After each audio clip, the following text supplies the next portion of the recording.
Hey everybody, it's F-Bomb Fitzgerald, and today I'm just doing a clip dump video and talking over it. Specifically, I kind of wanted to share my perspective on TF2 YouTube, kind of why I got into it and how my expectations and process have all changed in the span of the, 3.5 years that my channel's been around.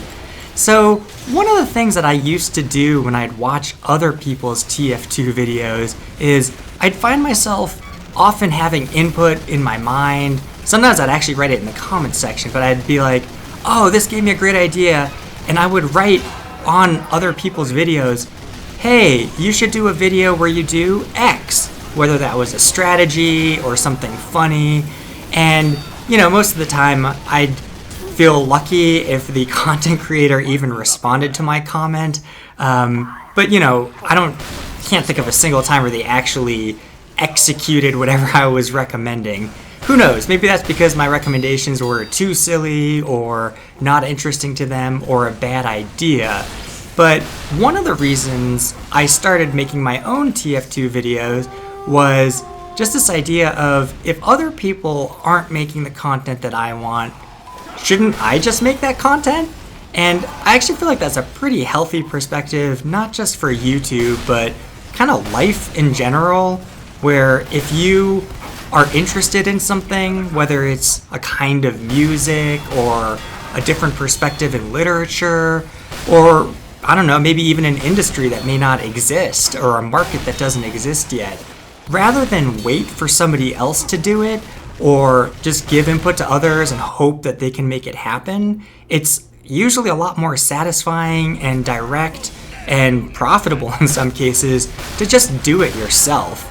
Obviously, I'm saying that as a tiny TF-tuber who makes no money and has never made any money from any of my content.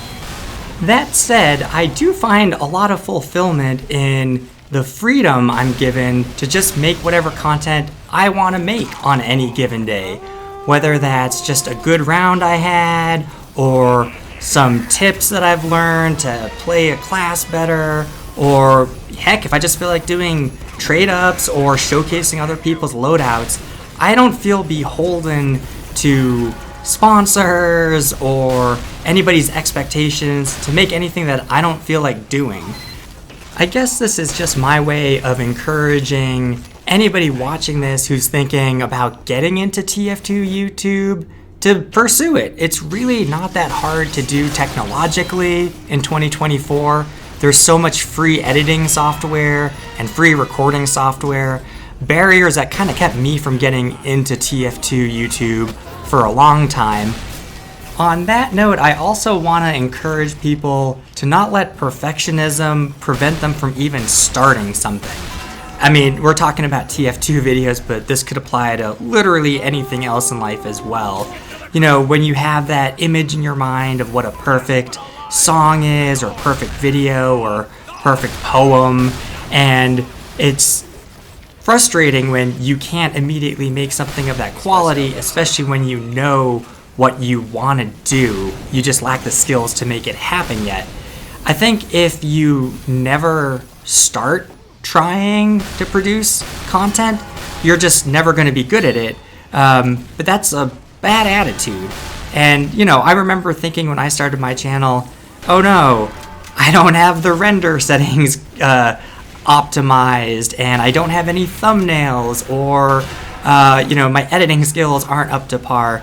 And, cynically, you can make those arguments that even 3 years in, I'm not great at any of those things, but I'm certainly a lot better now than I was when I started. So I would definitely encourage anybody who's thinking about starting a TF2 channel to not let that fear of imperfection prevent them from even starting the journey. The last topic I wanted to touch on today is a reminder to myself to periodically take stock of what I've done so far on the channel. I think it's sometimes intimidating and unhealthy to look at your broader goals and say, oh man, why haven't I achieved X, Y, and Z? Why haven't I gotten to 2,000 subscribers? Or why have I not hit X amount of views on the channel?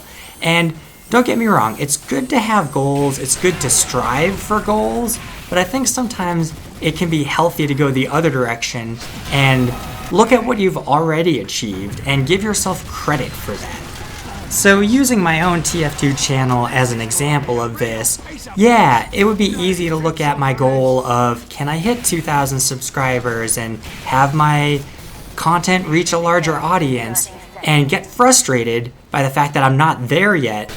But I think a healthier perspective is to look back and say, hey, if I were to talk to myself 3 years ago and say, hey, you've made 430 videos, you haven't given up, you've had a lot of fun making these videos, and you've made a lot of friends through that process, I think that that would be a lot more fulfilling and a lot more fun to do. Anyway, that's just my own self-pep talk, but hopefully it speaks to some of you as well. Let me know in the comments section what you think of this kind of clip dump philosophy video, and if you'd like to see more in the future. Thanks as always for watching, and I'll see you in the next one.